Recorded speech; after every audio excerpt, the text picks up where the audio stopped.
Hello and welcome to Trekkie and Beyond, a Star Trek podcast. I'm Monica. And I'm Andrea. And we are in the thick of it for episode 12. So much is revealed in this episode. A bombshell is dropped on Michael, and we have so much to discuss. So let's get started. Monica, what is your initial reaction for this episode? Oh, hashtag OMG. This is my favorite episode thus far. I feel like I have closure as a lady who loves closure. I'm finally starting to get it. And I loved every aspect from the black and gold costumes of the Terrian Empire uniforms and the hair pendant on Georgiou, the royal pomp and circumstance and the formalities of Emperor's court. All of it was awesome. And I'm looking forward to talking about the ending. Oh my goodness. The sets are beautiful. Learning about some of these customs and stuff. We're gonna have to talk about one of them. Was like disgusting. And then also realizing how smart this Georgiou is. Not to say our old one, our universe's Georgiou isn't smart, but to see how smart this Georgiou is amazing. So okay, so Michael Burnham and Lorca are going to go to meet Emperor Georgiou. Mm-hmm. And while they're on that transport, we realized that Burnham was able to connect with Georgiou and find out some of the files about the Defiant, which we know from before. Captain Lorca was the captain of the Defiant back then, and there was some sketchy past there because he was the only survivor there. So, but a lot of the files were redacted, and so she wasn't able to find out a lot of the information. But during that conversation, Lorca made some eye contact with Michael, and he kind of moved his hand over in kind of like a creepy kind of way, stating that, we'll find out more once we get over to the Emperor's ship. And that kind of rubbed me the wrong way, and I started to get a little suspicious with that. So I just wanted to lay that scene and that groundwork there, because the report stated that there was a spatial anomaly and didn't have clear conclusion about how the Defiant moved through this parallel universe. And so we're looking for more information, and you could see that Michael's a little puzzled, and also she's worried about meeting Emperor Georgiou face to face, and she thinks it's going to be like a ghost kind of encounter, and she's holding her precious memento from the Georgiou that we know and love from our parallel universe. So, yeah. So she's bringing that trinket along for the ride. Okay. No, the opening scene was good. And it showed again the connection between Michael and Lorca, which people at the end of this episode, we have things to talk about. But it was a nice, I'll say this, it was a nice juxtaposition of the opening scene and then the ending scene and what Michael learns in the ending scene. Because I have to admit, people, that I think I was wrong in putting my semi-faith and not so much faith into a certain character. So we'll see what happens. So the US Discovery, a lot happens on the Discovery, but at the same time, not a lot happens. But it's two different sort of stories that take place. We have Paul trying to heal himself in his mind, and we see him with the Terrans, Paul talking, trying to figure out how to get out of wherever they are. And then we also see Ash's plight in trying to basically reclaim his body. You can see that he's fighting Volk's ownership of his body because he wants to stay. So we're seeing two people on the Discovery both fighting for themselves. And I liked how they sort of played that. One was fighting to heal himself, and the other one was basically fighting to just remain himself. So I like how it was on the spectrum, because, Paul technically never did anything wrong, so we're rooting for him. But Ash was like, oh, do we trust him? Because he has Volk inside of him, but he's also fighting for himself. So I liked how they played those two same stories of two people fighting for themselves, but in different ways, but at the same time. What did you think about Paul's journey this episode? Oh, this was an interesting. It's like Paul's alter ego with this parallel universe. So we're also, I think this is the second episode with the alternate Paul from the Tarian Empire, and they are introduced to each other while both Pauls are unconscious in an unconscious state. Tilly's helping to revive the Paul that we know and love, who's in our hearts forever. Right. But there's a spore breakout in this I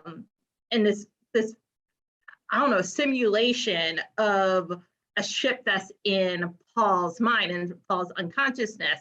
And so the two of them, both Pauls, are trying to work out this mystery. But then we see lurking to the shadow, and I don't know if this is like exactly at this point in time or later on, but we start to see reflections of another ghost, and that's Hugh. And Paul is trying to weigh how to solve these two puzzles and how to like get out, but also find out more about Hugh and make this connection. Yes, the scenes for Hugh were lovely, and they reconnected back in the bathroom where they were brushing their teeth earlier. And it was very interesting because it felt like it wasn't a Hugh that Paul created. It was like really Hugh. Like it felt like it was actually somehow, because of the spores, they were able to like save a part of Hugh's consciousness to help Paul find himself. It didn't seem like it was Paul's creation. Hugh didn't seem like he was a figment of Paul's imagination, of all of our Paul's imagination. It seemed like it was actually his consciousness that was saved for this purpose. And we see that he was like, we see that Paul is ready to almost give up trying to save himself just to stay with Hugh, because Hugh has to explain to him that he's dead. But he remembers that Paul held him, and he remembers his arms around him. So it's a heartbreaking scene if you love those two characters, and I love them. So my heart is breaking right now. But it was also nice to see that it took Hugh helping Paul to fix himself. But it was also interesting that the other Paul didn't have a Hugh there with him. Right. So I wonder, are they together in this universe, or are they not? Right. So I don't think that Paul would attract a Hugh. That is very true. Or what the Hugh would be like in the Tarian Empire. That would be a whole other thing too. But we're also this segment also. So I guess the intro scene here also helped me make a connection between the previous episode's intro scene, in which there was construction on a ship, and it seems as though this was the ship that Paul, that we know and love, was building in his head to help with this journey and help, I think, make this connection to make a world that he could live in. And so between that and the conversations between the two Pauls, this was just an interesting scene because they also think that God is a female and he used a female pronoun. So okay, so then the other person on the Discovery who is fighting for their identity and fighting to come back is Ash. And it is a much more violent story for Ash to pull himself back, because we see Saru is talking to one of the medical doctors, and Ash is spewing Klingon, and everyone's shocked that he's speaking Klingon. And to the point where Saru, I think, does something that Michael would have done, but the like old school Saru would have never done. Saru went to L'Rell to ask for help, because basically he realized if this is the person that L'Rell put into Ash, L'Rell cares about this person. And because they're warring within each other, he's going to kill himself. And so Saru does, in my opinion, a very sneaky move by having Ash's body energized into the cell with L'Rell so she could see that he was dying. Right. Which to me, props to Saru for being sneaky, because that was definitely a Michael move. That was definitely a Michael move. Yeah, I was thinking he was like, you made this problem, you need to fix it. Like, yeah. We don't know how. We don't even know what he's saying. You need to help with this. Like, you love him, fix him. Basically, you loved him or you cared about him, fix him. And better yet, like, they keep, like, she was going to probably stay in jail. They probably, Starfleet doesn't kill people like that. So why would she save Ash and not keep Volk in his body? Well, first of all, Saru broke the news to her that they're in a different universe. So don't worry about the Klingons now, because that's you're not number one right now, and the war doesn't even exist in this timeline. So you need to help out at least the man that you were with in multiple forms and help them to survive if you want me to help you in this universe, because there's no federation, really. There's no technically in this universe, they're on the same side. So right. But she also can't like be a prisoner of war when there's no war. Like, she can't retreat. Like, she can't claim, she can't. Yeah, because they never get out. She's still stuck there. So that's, but you know what you just said? You just sort of like reminded me of the fact that there is a Volk that's alive in this universe. Right. And so part of me, I think it would be a really interesting thing if they somehow brought him back to the other universe and he was able to barter like some type of peace. Like, that would be so interesting. Right. To think of. Yeah, or in this episode, if Volk had to help unvolk the other guy. Right, unvolk Ash. That would have been a great scene of him having to pull himself out of someone else, and then like, that would. Okay. Ooh, yeah. Someone write a fan fiction about that, because I need to see how this is going to play out.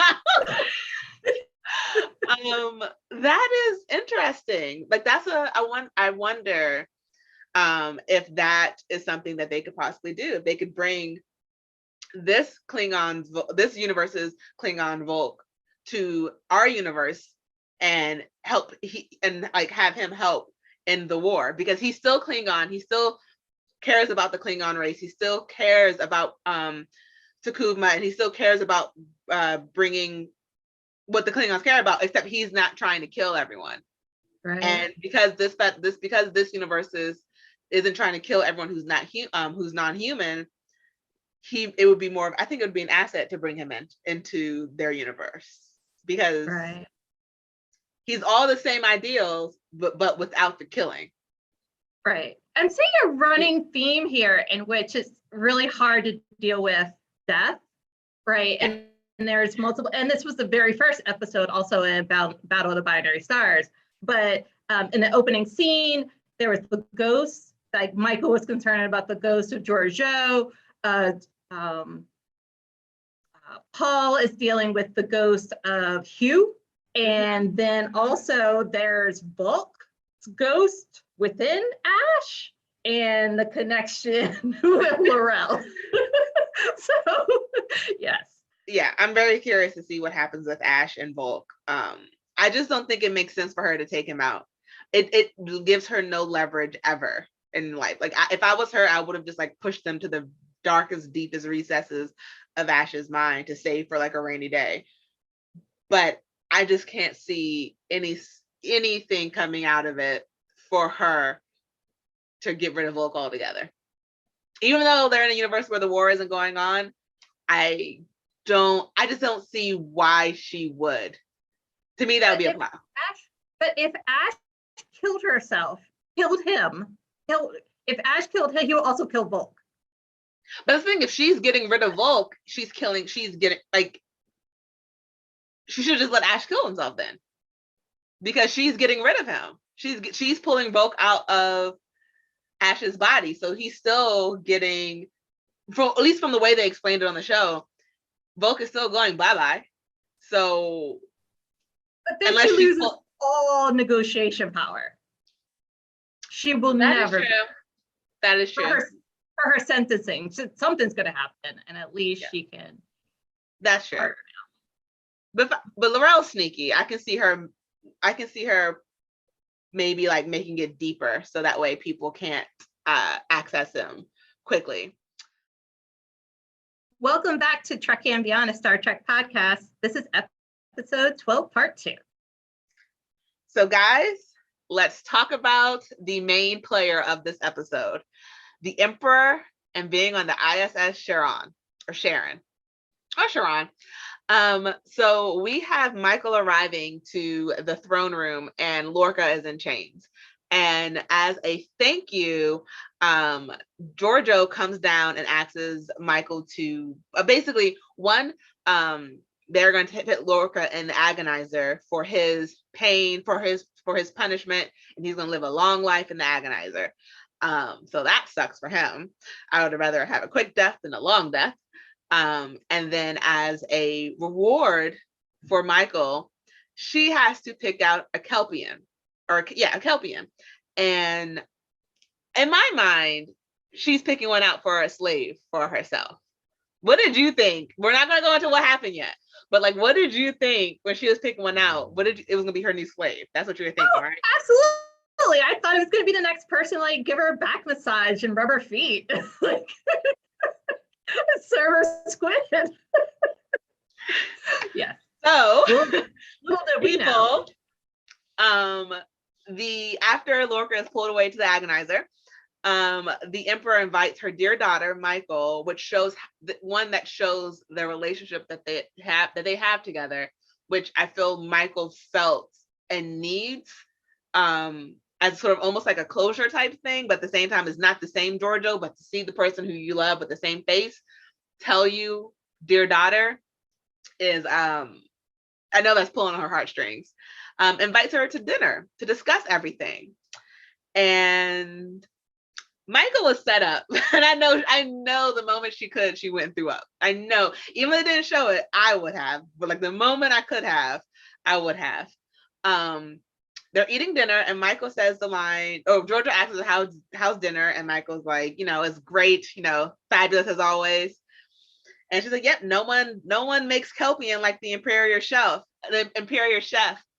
And Michael looks up and Georgiou hands her, like with chopsticks, you can have my ganglia. She's eating the Kelpian that she chose. Which is awful. Yes. It's a level of disgusting. Right. So to Georgiou, for this universe, Georgiou thinks that's a gift, and like it's amazingly good. Yes. So, but here's the thing. Because Georgiou's smart. This Georgiou is really smart. Not to say the other one wasn't, but we only got to see her for 2 episodes before she was kaput. But this one, Saru always says they use the threat ganglia to assess danger, and like when it activates, that's when they know they're in danger. And that's what Georgiou hands Michael. It's like, you can have this ganglia. I feel like that was her like basically saying you're in danger, like you're not safe. Oh. Because why would she give her that piece? And I was like, when I saw it, I was like, oh, you could have gave her any piece, but like, here, have the ganglia, and it's a threat ganglia. And it only activates when they're in danger. So I thought that was a very interesting piece, because right after that scene, or right after she does that and they're eating, Georgiou pulls a knife to her throat and is like, you're going to be executed for treason. So I was like, oh, look at that little subtext in there, that little double meaning behind the meaning. Like, here's the ganglia, you're in danger, because I know you're a threat to me. That's how I saw that scene. What did you think when you saw that scene? I was not looking at it, Judy. I was still grossed out. Yeah, I was grossed out. You're so smart. So I didn't see that connection. I thought that maybe it was just the most flavorful part, but ooh. Okay. Like, I still have a hard time envisioning this again. Seeing it again. I just don't know how she's ever going to look Saru in the face ever again. Like fully look him in the face. Like how do you come back from that? Like if anyone ever finds out that she did that, like how do you come back from that? How do you look Saru in the face ever again? And even though I know it was like she had to do what she had to do, how though? Like I think it's going to be a secret that she's going to keep to the grave. Like there's a lot of other secrets that she's had with Saru in previous episodes. I think this goes to show also how far she's had to go for this role to keep this facade up. And just like the last episode, we were talking about how like she's struggling with how to do this, but like the buck stops there with Georgiou and the Emperor. She had to keep up that and lie. So she's not sent to the agonizer booth like Captain Lorca. And yeah, so Georgiou, I love her. I feel like I don't know why I like a bad girl and a bad boy more than like a good girl, but I'm loving this Georgiou. I'm loving her. Like I would serve her, like if I could. I know people pray for me. But this Georgiou, so basically she's about to kill Michael because she reveals that Michael, she basically raised Michael, adopted her, trained her, but she needed that father figure, and she got that in Lorca. And Lorca was the one to like basically treat her. She thought of him as a father figure, and he's the one who basically had her go against the Emperor. And so Michael has to reveal that she's not this Michael. She's like, look, okay, I'm about to die. Cards on the table. I'm not your Michael. I'm another universe's Michael. And then she shows her Georgiou's pin, her badge, and to show like, hey, this isn't your universe's like this, you do the scientific test. This ain't from your universe. I'm not from your universe. I'm not your Michael. I didn't actually betray you. I'm just trying to get home. And then we see Georgiou just wipe the room of people. She gives no F's. She does not hesitate to clean it up. And she sort of reveals that she knows another universe exists. And so this whole scene was like a mind freak for me. What did you think about this scene when you saw it? When you basically just seeing how badass Georgiou is. It was definitely a power move because she just took out something really quickly and like spun it around the room, and it took off the heads of everyone except for one. So she had that little Lord thing. Something, and she was like, "Can you keep a secret?" Yes, right. yes, I can keep a secret. I can keep a secret too. Right. But she also admitted that she knew about the redacted files for the Defiant, and that she knows a lot more about Lorca and the previous Michael, and how disappointed she was in that. Also, she doesn't trust this Lorca at all, and she still feels betrayed, but she's also interested in learning a whole lot more about how Michael got here. Yeah. And she's willing to negotiate. And she can tell when Michael's lying or not telling her the full truth, because Michael said we had engine trouble, which wasn't technically incorrect because the Spore Drive was their engine. And George was like, no engine does this. How did you really get here? And so this is where I have my hesitation, because Michael then has to tell the Discovery to come to where they are. And all I know is that Saru better not get his butt off that ship. He better keep his butt on that ship. Saru, you better hide. Y'all better hide him. Like, y'all better hide anyone who is not human cannot step off that ship at all, whatsoever, at all. Like, this is not a drill. Stay below decks. Stay there. But I didn't like that she was talking to him I don't want them to know that there's other humans, like Saru's on that ship. I don't want Georgiou to find out. I really don't, because I don't, as much as I'm in awe of how badass she is, I don't trust her. You like, don't show her about your spore drive, a spore drive that goes between the universes. Don't do that, because the last thing you need is for that universe's people to come to your universe, because unlike Starfleet, they will fire first.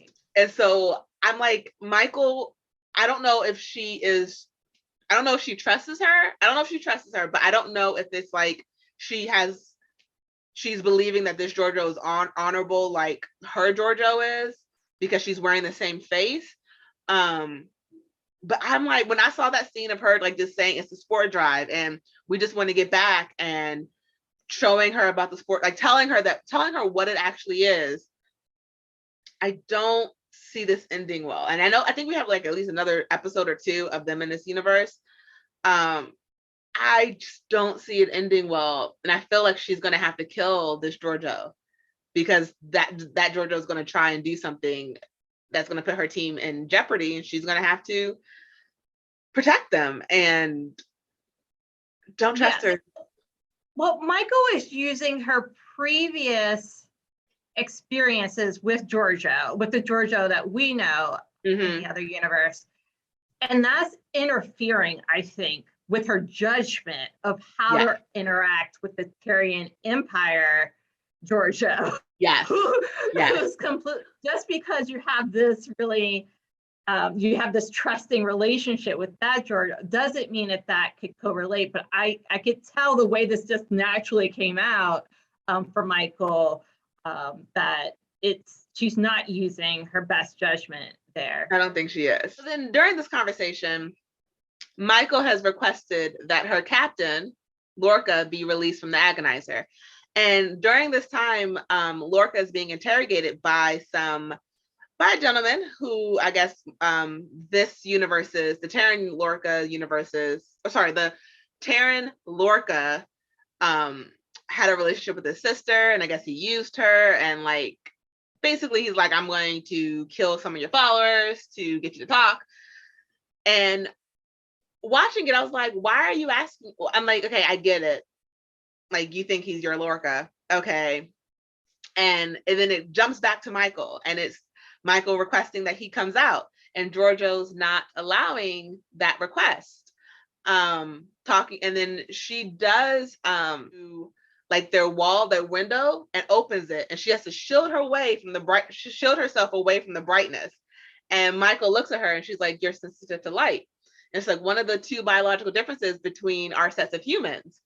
And then she goes to talk about, then she goes into depth and talks about basically what was going on with her Lorca. And Michael starts to have recollections of every instance she had with Lorca, talking about the different universes, all the different jumps, and how he was sort of like almost in awe of the possibilities, but sort of leading her, of Lorca bringing Michael in, and everything that he said to her regarding why do I need you, or I'll let you know later, or just basically he needed her on the ship, but he never gave her a real answer as to why.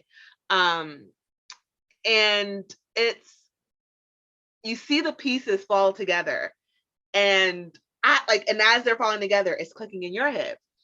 And that scene of opening the window and the light shining onto them was the final click.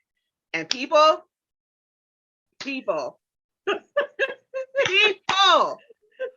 our Lorca, Starfleet's Lorca, is Terran's Lorca. Because then right after Michael figures it out, he fakes like a collapsing in the agonizer. The guy comes in, like, I can't let you die, because otherwise I'm going to be killed. And Lorca kills him and says, oh wait, her name was Ava. Your sister's name was Ava. That was something he wouldn't have known unless he was Terran's Lorca. And everything he has done on the show so far was to get him on this ship. Right. And Michael realizes it was all a setup. I have two questions from this thing. What the hell happened to Starfleet's Lorca? And what the hell is going on? like what? Well, once again, this other guy is grieving his sister, Ava. It's a ghost within him that he has a hard time dealing with. I'm seeing a lot of these trends. But yes, I was completely blown when I found out about Lorca. I was a little suspicious about him along the way. He's always been a little sketchy to me, but not like this. He's been like, he's a wolf on the inside the whole time. Yes. Yes. like you put it back. This is the reason why he's also been much more aggressive in Starfleet. Like, this is not the Lorca. Like, he was been collecting weapons. This is not the way traditional Starfleet operates. Mm-hmm. And hello, Ambassador Catherine Cornwell. She was like sleeping with the enemy. And she knew this was like, she was like, you're changed. Oh boy, did she not know how much he has changed. This is a different guy. And like, you have to even like think that like Lorca groomed both Michaels. Like you said, he groomed both Michaels, both Terran's Empire and Starfleet's Michael. And that's why he was so able to play this Michael so well, because he knew her. Right. He knew her. He knew what to do, what buttons to push, what needed to be said, what didn't need to be said. That's why he was like, don't come back without her. Like, it was always about Michael.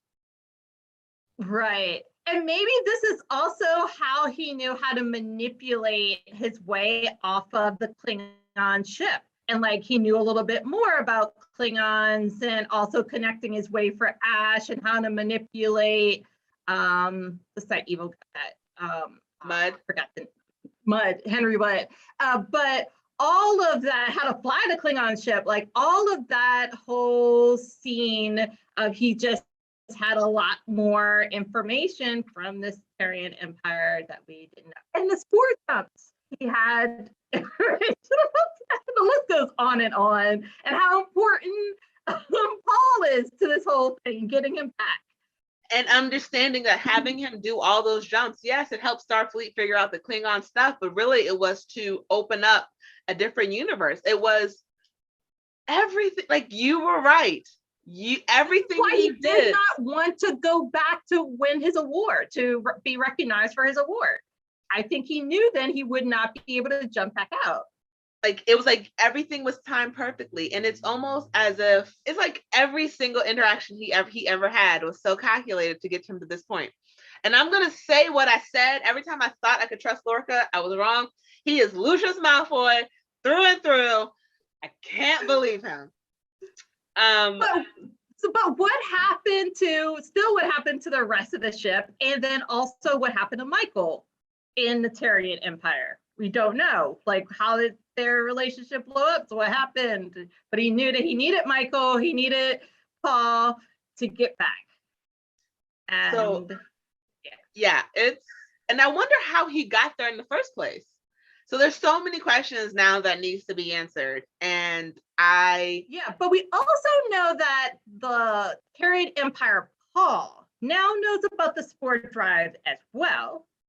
Yeah. And could tell Georgiou a little bit more, or find out if Michael's lying about something else in the future about the spore drive and how they got there. So and he also knows they wouldn't be able to lie about Paul being the missing piece.